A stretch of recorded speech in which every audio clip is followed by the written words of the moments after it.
Bonjour tout le monde. Alors aujourd'hui nous sommes le 18 mars, donc on va aller voir la suite un petit peu de cette aventure pour cette semaine. Visiblement beaucoup de prise de conscience, de révélation, on prend acte des choses qui sont réellement essentielles pour avancer dans notre propre chemin. On réalise qu'il nous faut peut-être passer à l'action aussi, ou en tout cas au moins verbaliser. D'accord, de façon à pouvoir avancer. Donc ça, c'est pas mal non plus. Et bien, on va voir la suite. Allez, c'est parti. Cette fois-ci, je vais prendre l'oracle des miroirs. On m'a demandé, donc je le fais. Je suis ma guidance. Et nous allons prendre le 18 mars. Ok. Sachant que, contrairement aux semaines précédentes, on m'a fait mettre également, je vous dis, le décor est important, celui-ci. C'est le 8 de l'infini, mais en position allongée, c'est-à-dire centré. On sort du jeu. Il n'y a pas cette position, je vais essayer, couché là, où on fait une boucle et une boucle. Là, on est droit, on est aligné. Ok. On va aller voir le 18 mars. Voilà pourquoi on me demande d'en parler. Le 8, le 8. Ok, ça marche. Je suis le loup. Je trace le chemin. Voilà, je trace le chemin. C'est par là qu'il faut aller. J'ouvre la voie. Ce soir, je viens te parler de choix et de décision. On avait déjà, hier, demandé de faire un travail là-dessus. Là, j'ai l'impression qu'on passe à une autre énergie. Là, on va un peu plus loin. Ce soir, je viens te parler de choix, de décision. Quand tu hésites entre deux directions, une partie de ton énergie va dans chaque choix possible. Cette hésitation peut être normale, mais si elle dure trop longtemps, elle t'affaiblit. À un moment, il est nécessaire que tu tranches. Sache qu'il n'y a pas de bon choix.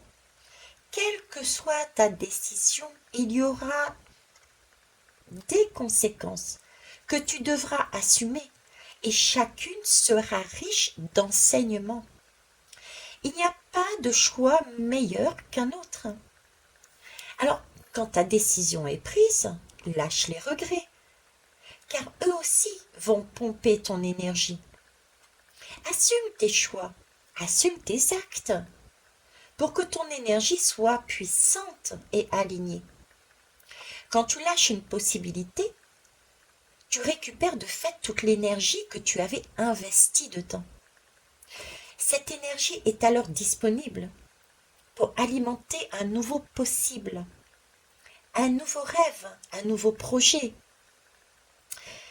Ce soir, avant de t'endormir, tu peux te dire « Je sors de l'hésitation et je prends une décision pour libérer mon énergie. Je suis à 100 000% d'accord avec ça. Quels que soient nos choix, si on écoute les uns ou les autres, c'est pas le bon.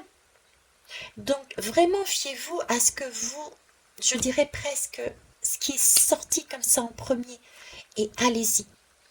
Qu'importe, vous tombez, on se relève. Mettez-vous l'image de l'enfant qui décide. Il a le choix de rester assis ou il a le choix, il veut marcher, il a le choix de choisir un ballon qui est à côté pour apprendre à se lever, il s'en sert et marcher, ou alors il a le choix de prendre une chaise. Certains prendront directement la chaise, sera stable et ça ira. D'autres prendront le ballon et se casseront la figure. Pensez-vous que cet enfant va rester à terre? Non, il va se relever. Dans les deux cas, il n'y a pas de mauvais choix. Dans les deux cas, il saura à un moment donné marcher. Voilà le message. Ok, on va aller voir avec l'oracle des miroirs. D'où le miroir. Je comprends mieux les miroirs. Il y a deux choix, mais qui sont quelque part identiques. C'est comme se regarder dans un miroir. C'est juste une autre possibilité. Alors, une lame, s'il vous plaît, merci. Ah, je parlais d'enfance, tiens. Regardez, c'est une naissance, quel que soit le chemin que vous preniez, il sera le bon pour vous, tout simplement. Sur ce, je vous laisse et je vous souhaite une belle journée. Au revoir.